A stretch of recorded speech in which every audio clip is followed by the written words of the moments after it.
Thank you for tuning in to MacroView Television, and welcome to a brand new episode of the Taiwan Outlook, the program that lets you see the different faces and hear the different voices of Taiwan. I'm your host, Ray Guo. As we all know, the economic vitality and growth are very important to any country's continued development, and Taiwan is no exception. And on today's program, we're delighted to have Dr.洪德生, who is the president of Taiwan Institute of Economic Research, to talk about cross-strait economic relations and the prospects of Taiwan's economy in an election year. Welcome to the program, Dr. Hong. Thank you, Dr. Wu. Certainly, it's very nice to be invited to come to this program. Well, it's a pleasure to have you here on the program. Yeah, me too. Yes, Dr. Hong, let's turn our attention first to the recent, earthquake disaster in Japan. We know it happened on March 11th and certainly caused tremendous devastation to the Japanese people, their lives and belongings, and also to the Japanese economy. In your personal observation of the disaster in Japan, how long would you think the impact is going to affect Japan's economy and also the regional economy? Certainly. First of all, I will share the same kind of sympathy of the Japan disaster. Mm-hmm. And about the economy and our observation that with the Japanese very strong technological competitiveness and economic structure, industrial structure, it will not take very long for them to recapture about their industry development. To the world, I think the mostly affected area will be the supply of those intermediate parts, especially in the IT sector, in the automobiles, etc., etc. But the impact certainly will not take a very long time. And to Taiwan, about the same. We don't see a very serious impact on our economy and on our industry development. Okay. For example, today we have seen that the news about auto industry. Originally, the industry were expecting that Japan would not be able to supply their parts for maybe few months. Yes. But actually, it turns out they recover very soon, and the first shipment of the parts arrived to Taiwan. So it's not going to affect very much in the very, very long. Okay. We understand that the devastating earthquake to Japan may have, not so much of a serious impact on the regional and also on Taiwan's economy. But the fact is that we are very much interdependent on each other economically. And what would you think that, are there recommendations that our governments and the private sector can do to help to lower the impact from the Japanese earthquake to Taiwan's economy? Okay. I think the most important will be the so-called crisis management. Okay. It just remind all of us, including the government and the industry and also the academic, actually, we have to readjust our global logistic. Okay. That is, in the past, we have such a high dependency on their supply of those critical intermediate parts in those areas, those industries, just as I mentioned.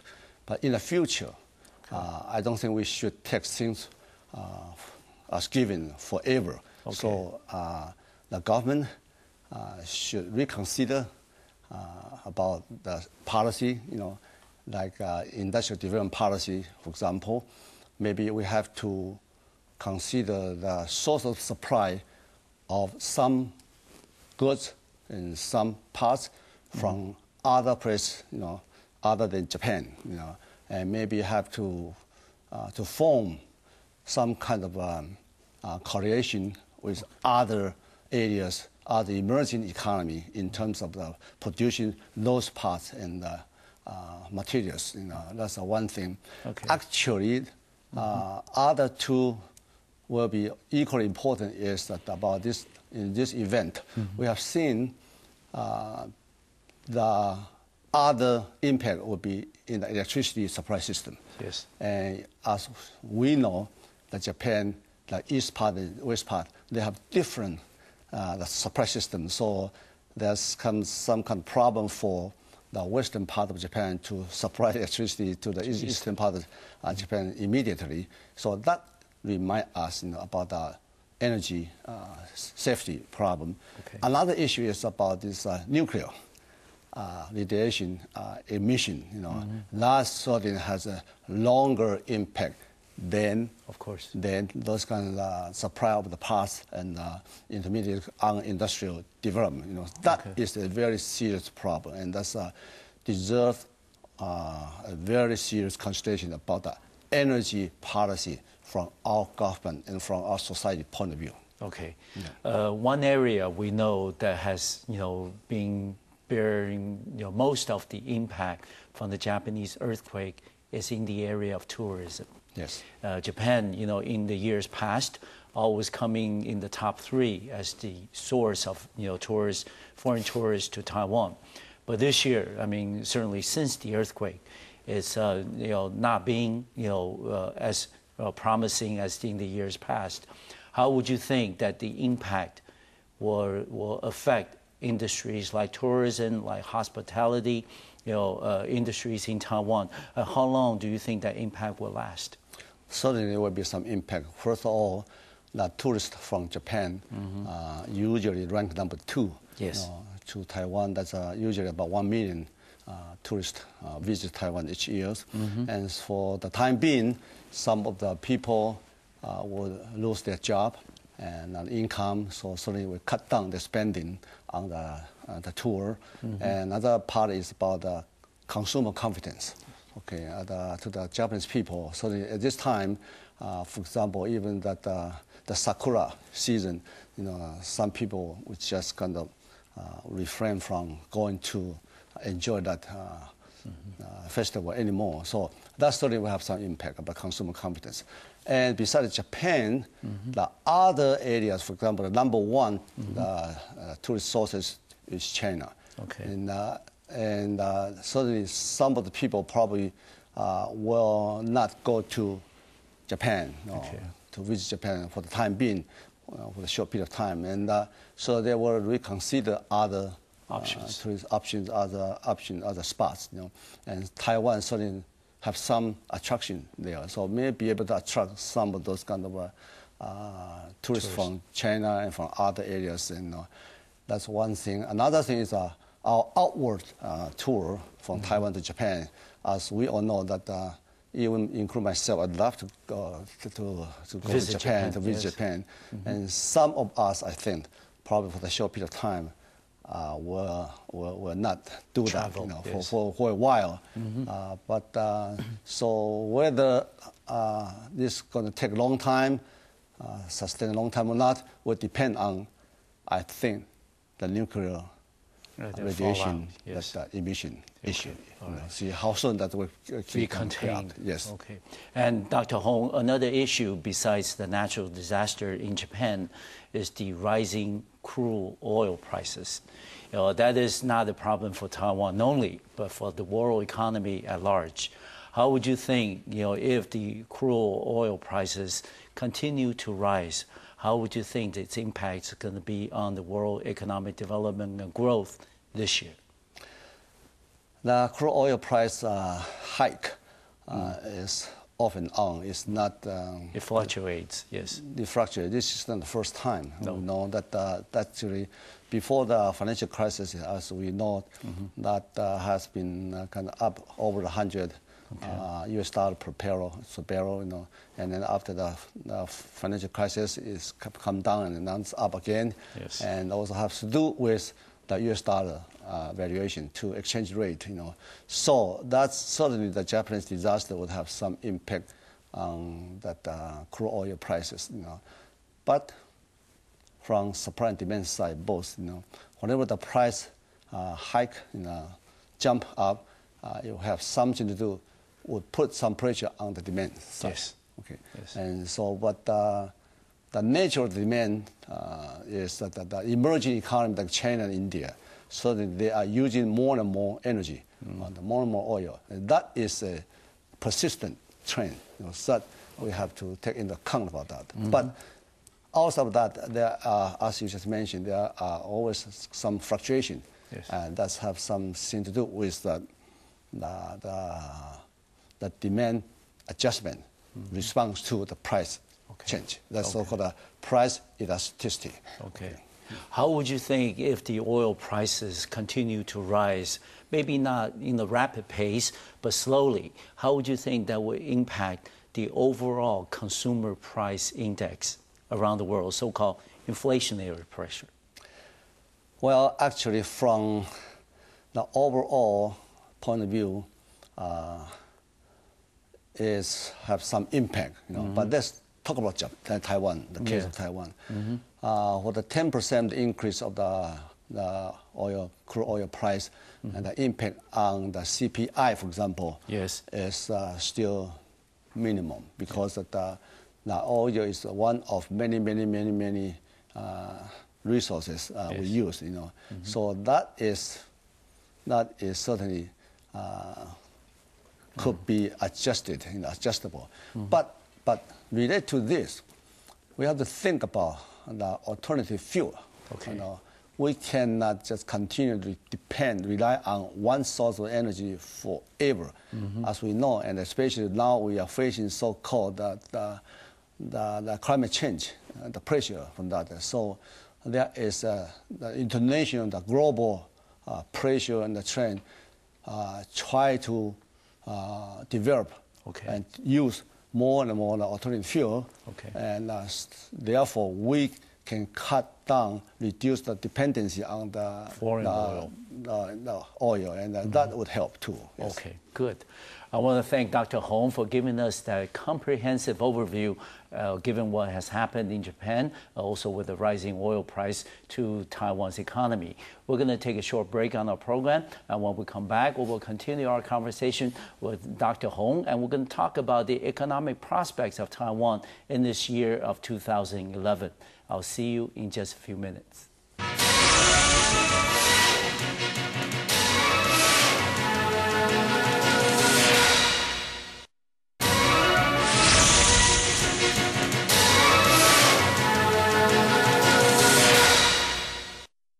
Welcome back to the second segment of today's program here on the Taiwan Outlook. I'm your host, Ray Guo. We'll continue our conversation with Dr.洪德生, who is the president of the Taiwan Institute of Economic Research, and we're going to talk about the economic prospects for Taiwan in the year of 2011. Dr. Hong, last year, 2010, was a very good year for Taiwan economically, and we had experienced a double-digit growth for the first time in probably over 20, 25 years. And given the fact that there was a lot of hopes, people are giving a lot of, high expectations that Taiwan will continue on this economic momentum. What is your personal observation about the future outlook of Taiwan's economy this year? Okay. Overall speaking, yes, I would say we will have pretty good growth this year. Certainly in terms of number of the GDP growth rate, it cannot be comparable to the two double-digit growth of last year. However, most of the forecasting agency, including the TAIWAN, we are forecasting between 4 to 5%, around 5% percentage.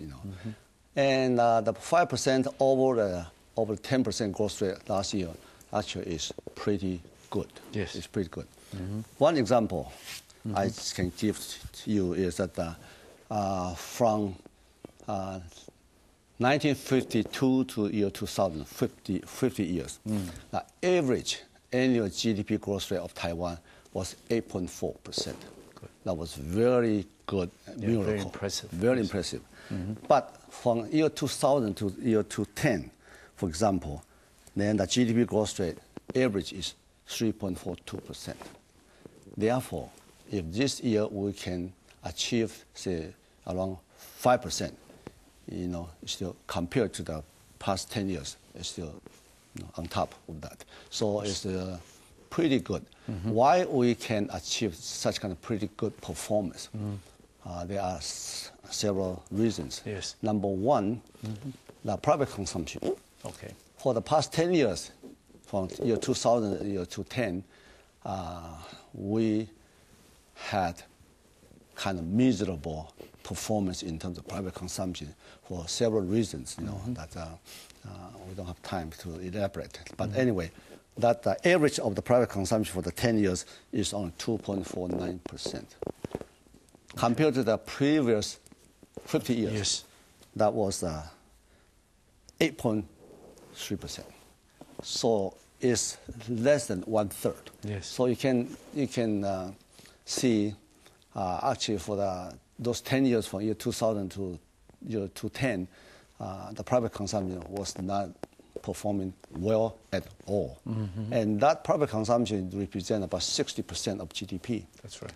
And so for that 60% is not performing well, certainly the overall cannot Perform more. But Yes. for the next year, for year 2011,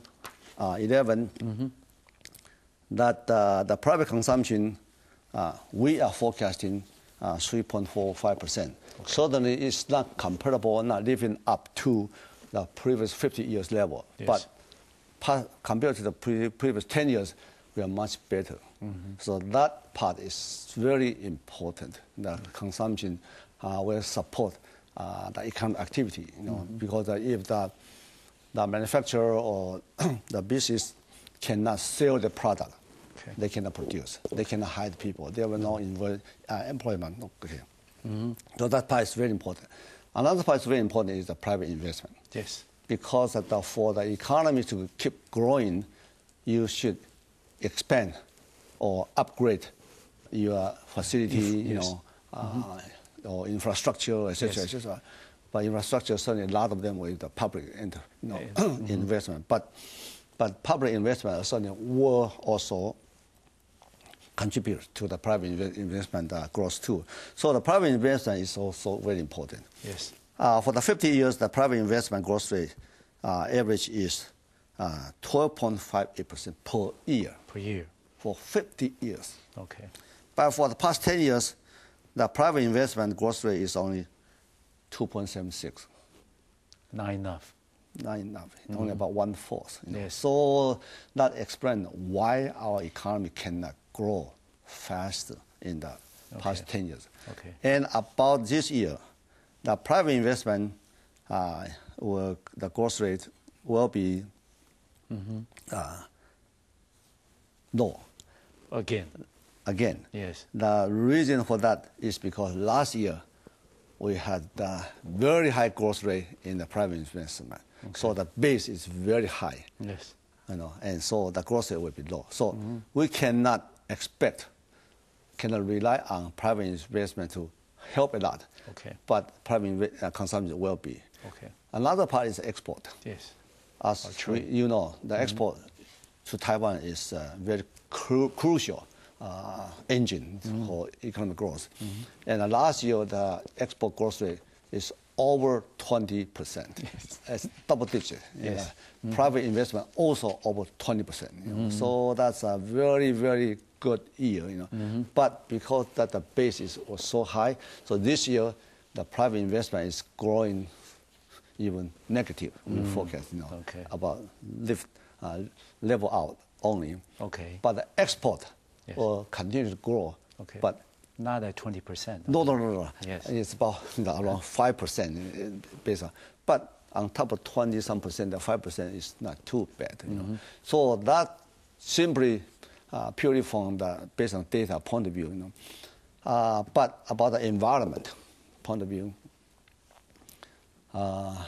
since we signed the ECFA last September, it's become effective this year, and that is going to make the industrial development, our economic growth, in a very different picture. Okay. The difference is in terms of our supply chain, our market, our value chain, all expanded. Yes.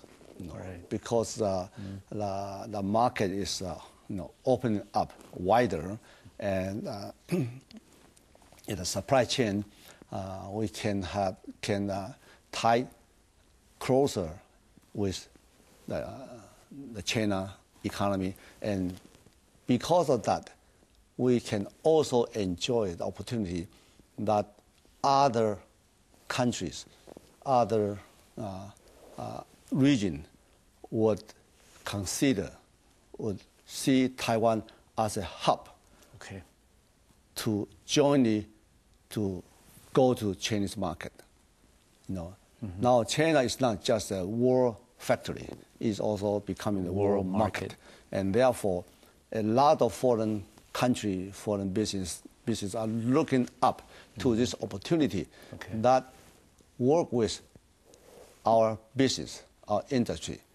There is a ample opportunity be able to benefit from working together and jointly going to China market. But that's not really the whole story, though. That's not it. Actually, because China is also signing FTA with ASEAN and many other countries, So now we join this kind of this trend, and so we can, in a way, we can join this kind of global integration.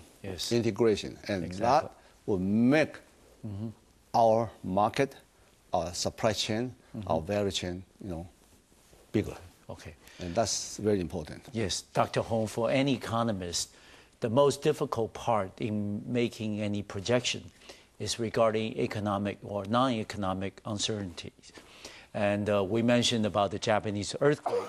I don't think anybody has ever, thought about that, before it happened. But also this year, as I said at the beginning of the program, is that this is an election year in Taiwan. We have the legislative election coming up, and then also the presidential election.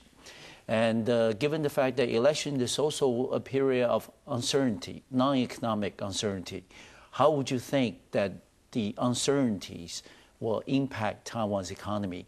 Just looking at the figures and the performance of Taiwan's economy in the first quarter alone, what is your personal observation on that? Actually, the first quarter data is not available yet. It's now we have only the January and February. Yes. But those data all look pretty good. Okay. Actually, even from the private consumption, from the export, the data all looks pretty good. Not bad. Yes. The election kind of create the use of terms of messy situation, and a lot of kind of wondering, a lot of the confusing, hesitation. But business is business, economy is the economy. Okay. I think our businessmen, our people, our consumers are doing pretty good in segregate the political event from the daily business activity or daily life, And beyond that, actually, history kind of show us that during the election or big election years, actually that the private consumption or even some kind of public expenditure, will go up. Yes. Okay. You spend more money to campaign, and yes, of course. So the history shows that actually the election may not necessarily hurt All right. the economy, with only one exception, that is the government, the machine of government. Yes.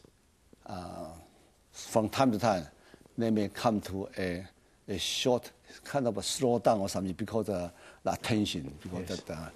But as I mentioned, that our business and our people are able to separate the two. Are doing okay. Even sometimes government efficiency can be slowed down a little bit, due to the election. But I think the business activities will go on. Okay. Will go on. Yeah. Good. We're going to take another break on the program, and when we come back, we will continue our conversation with Dr.洪德生, who is the president of the Taiwan Institute of Economic Research. I'll see you in just a few minutes.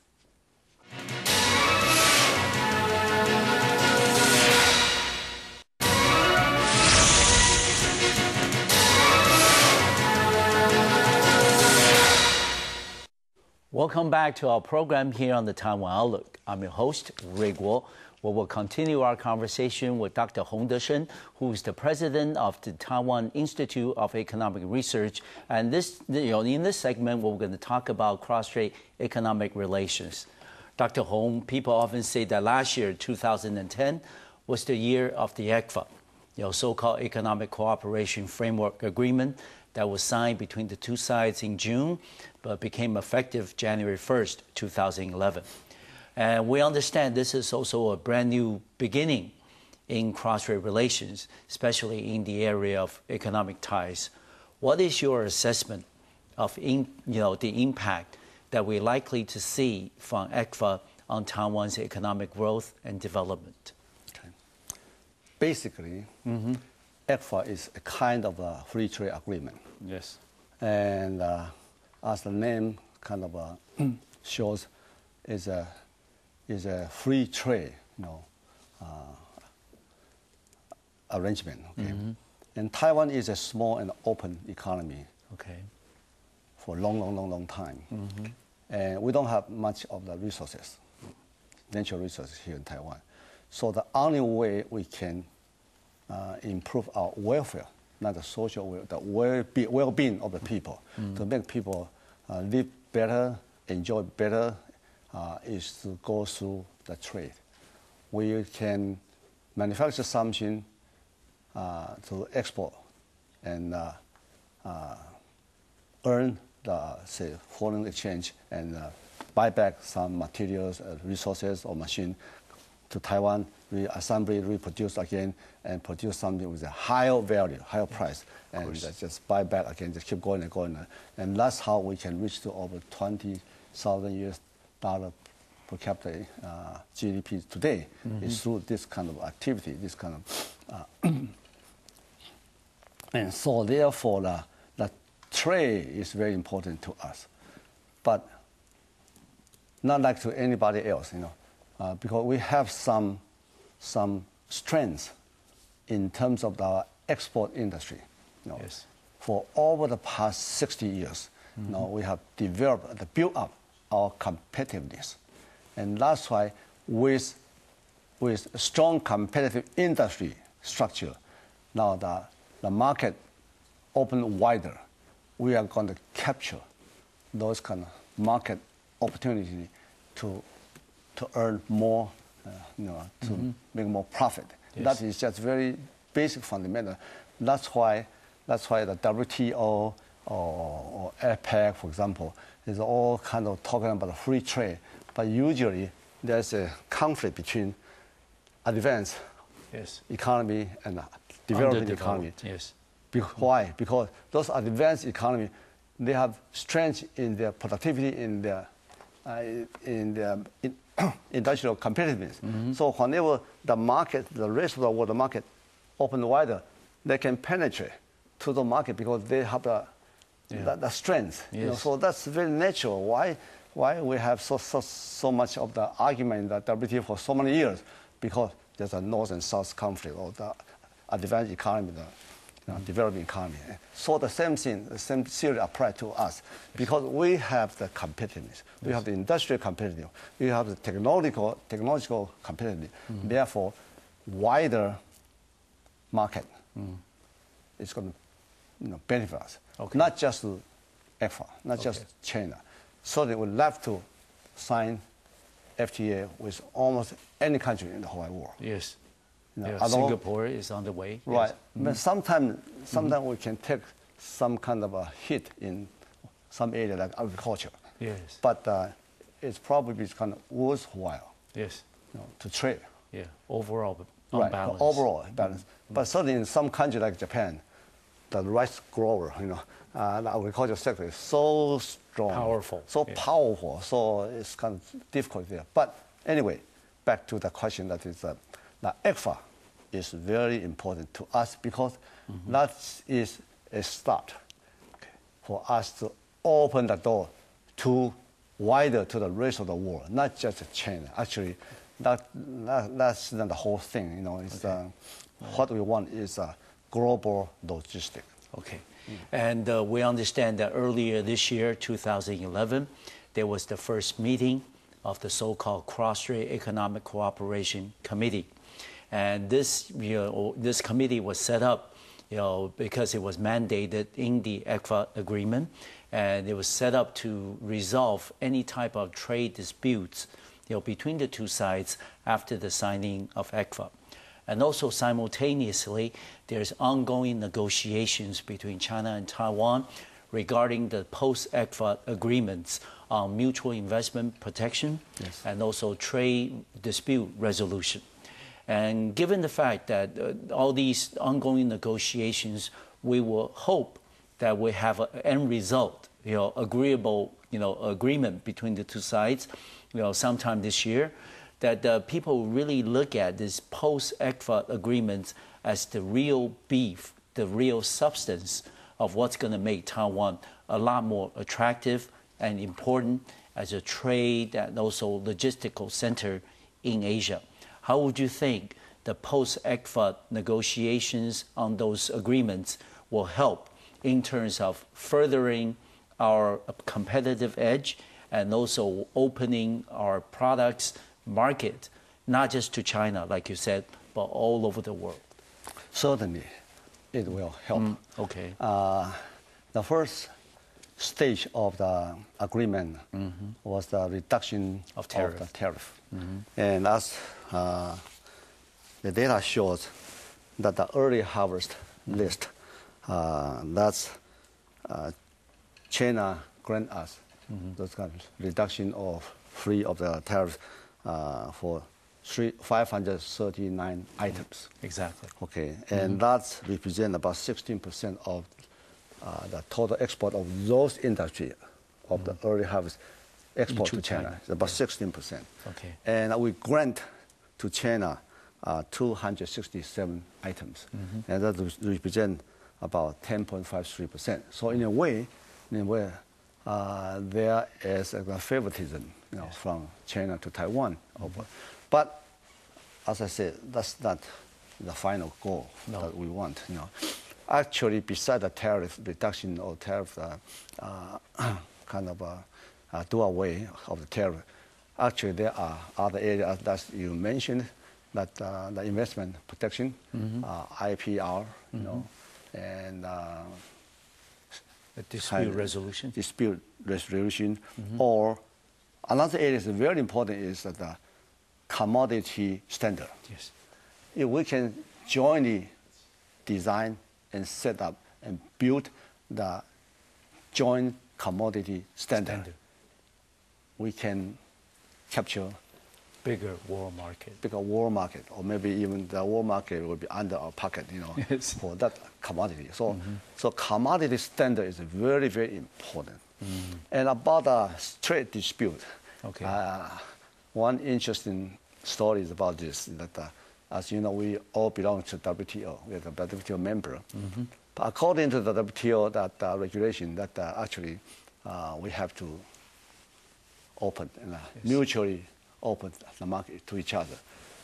But for many, many, many years so far, we still kind of restrict many Chinese imports into Taiwan. Yes. Taiwan. And according to the WTO regulation, actually they can bring us to the trade dispute settlement table. Yes. But they choose not to do it for some political reason.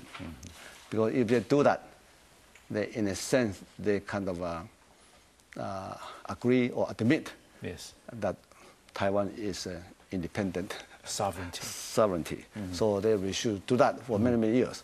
But now, Now we're coming to the ECFA, and that trade dispute settlement study is one of the important issues. Exactly. And how to forecast about the result on this issue, that's probably beyond the economist expertise. Okay. And finally, for this segment, Dr. Hong, we talk about Taiwan wants to, not put all the eggs in one basket, but all over the world and regionally as well. That we're talking with Singapore about FTA and maybe with other countries soon, also with India. Now it's the ongoing study. What would you think the results of the FTA negotiations, would that enhance Taiwan's self-confidence and also our competitive edge in terms of our products and services with other countries? The answer is definitely yes. Yes. As I indicated earlier, that we'd like to sign as many FTA as possible. Okay. So if those countries would be willing to, we certainly would welcome. Okay. All right. Because without that kind of FTA with them, and just the ECFA with China, that's still not enough. Okay. Because that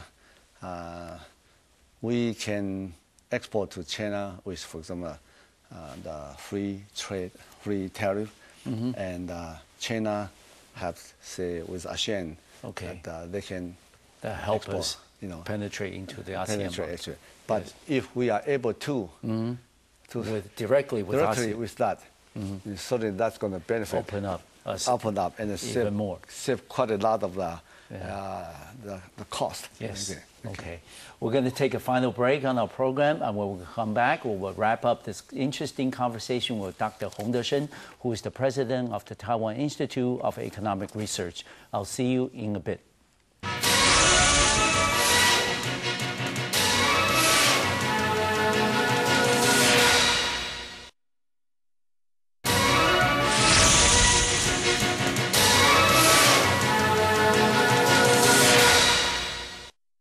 Welcome back to the final segment of today's program here on the Taiwan Outlook. I'm your host, Ray Guo.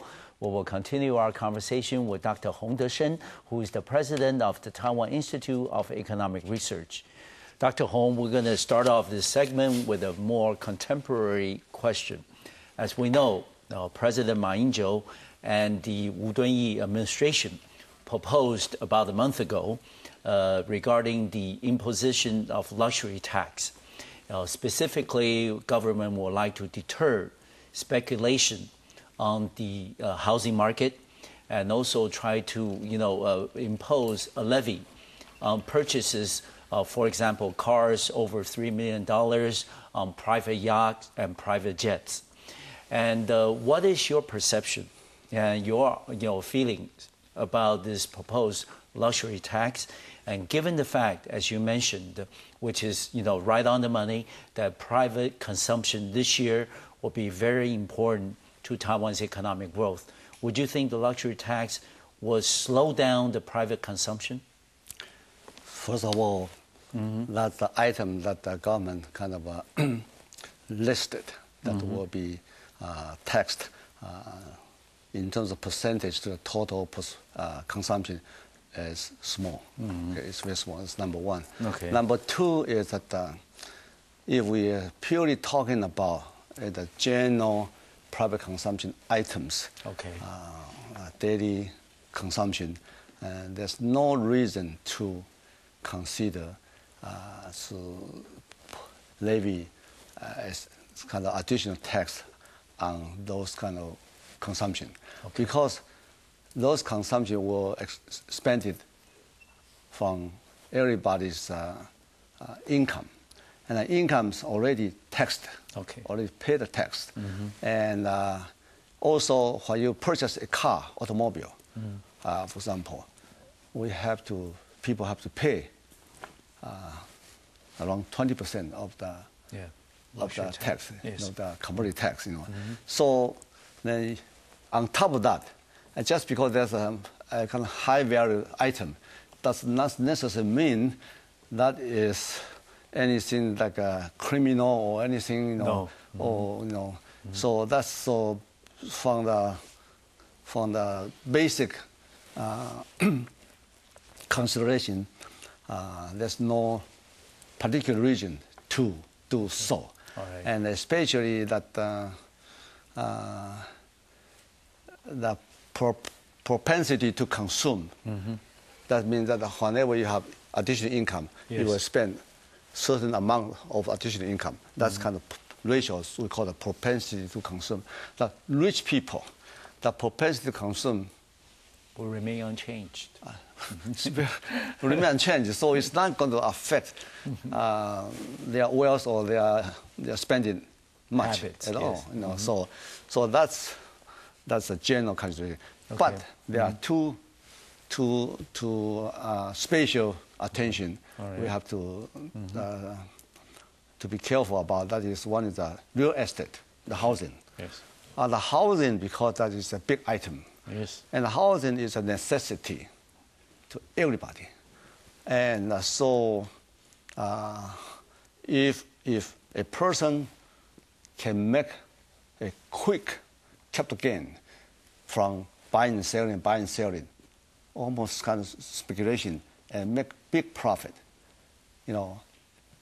that is going to affect the housing market. The price would go up, accordingly or together, and that's going to affect a lot of working class. And so the working class have to work how many years? Some studies say about 19 years without eating and, or spending. And that to a society certainly is not not good, very healthy. Not very healthy to do that. So that is something particularly we have to be careful about that. Okay. So, but isn't there other way to handle this kind of problem at all? Yes, like the way that say in the Western country like United States, they have levied a capital gain tax. That if you hold a house for say 6 months or less, that means a short-term profit gain, then it will be taxed at a higher percentage levy. And if you hold longer than 6 months, that will long-term investment or long-term usage, then that will be lowered. So that's housing. That's particularly, I think, we have to face this kind of problem. Another area is the stock market. Yes. The stock market, as we know, the financial market is almost like a blood of the economy. Yes. So if anything wrong happened to this financial market, because of speculation, something that could create a big disaster. Therefore, we have to be careful. Therefore, when we think about the capital gain tax, we simultaneously consider the housing and also the stock market. From investing in the stock market, short term and versus long term. Okay. And that's, if we can handle those two, then I think we can be a bit more relaxed about the others. But right now, for the government proposal, actually, in a sense, with the detail, some of the detail probably a little bit too complicated. Yes. But actually, essentially, the idea is similar. Yes. And the government has the kind of an idea, although they are afraid to name it as a capital gain tax, because that almost like a nightmare in history in the past. Whenever the government announced a proposal, we're going to start to impose the so-called capital gain tax. That's a big disaster. So, of course. So people or the government officials try to stay away from using that kind of terminology. So they call it special tax or special tax. Yes. But I think but that kind of design actually, in the essence, is quite close to the capital gain tax already. And Dr. Hong, final question for our program today is that we entering the year 2011, there are many uncertainties, some of which are natural and some of which are man-made. Looking at what happened in Japan with the earthquake and also the nuclear fallout. And then people start wondering, for island economy like Taiwan's, that we would like to first continue our industrial upgrading and economic development. And second, we want to, have alternative sources of energy, given the fact that, what happened in Japan, that's, taught us a very painful lesson. And also at the same time, we're looking at the overall climate change around the world. The world is getting warmer, and then certainly the greenhouse effect on carbon emission is becoming a very serious problem for everybody. So how do we recommend to the government that they can balance between all these different goals that the government is trying to achieve? Okay. Very big question. Yes, but very important. Very important. Yes. Actually, we should have so-called simultaneous equilibrium of the economy and energy and environment. We so-called in economics, we call it 3E, general equilibrium. Okay. Yes. How to balance all those. And we have to look at Taiwan, our natural environment. Mm-hmm. Number one, we import about 99% of our energy. So we don't have our energy resource. No. Granted, therefore, we have to develop our industry according to our natural resources. Yes. Energy resources. Mm-hmm. We have to take that into account. Right. So therefore, what kind of energy can support industrial development or in our living? Yeah. At the same time, but we also will have less dependency on energy importation, and also we will kind of emit less of carbon, dioxide at the same time. So we have choice. Okay. For example, coal, fire, oil, nuclear, solar, or wind power, or so-called new energy. Yes. Okay. And no matter what, the solar and wind looks like that is the resource come from the nature. Yes. So we have wind. Of course, we got a lot of wind. In the summer, we got even typhoon. Yes. And we got sunshine too. Okay. But does that mean we can kind of expect most of the energy demand could be satisfied by those alternate energy? No. Okay. It's very limited there. Okay. Actually, what we have to do is we have to use our energy more efficiently. Okay. There's a way to do that. Okay. Number two is conservation. All right. We got and one thing important is the energy pricing signal. Okay. All right. Right now, our energy, the electricity price low in the Asia area is next to Korea. Yes. All right. As the lowest, except with Korea. Right. And that part, I think we have to take into account. So with that, we can, and try to achieve all these goals. Yes. Thank you very much, Dr. Hong, for being a special guest on our program today. We certainly learned a lot from your expertise in the area of economic development and also the energy issue, which confronts all of us. I want to wish you all the best in your future personal and professional endeavors. Thank you very much. Thank you. I want to thank you for watching our program today. I'll see you next time on MacroView Television. Thank you.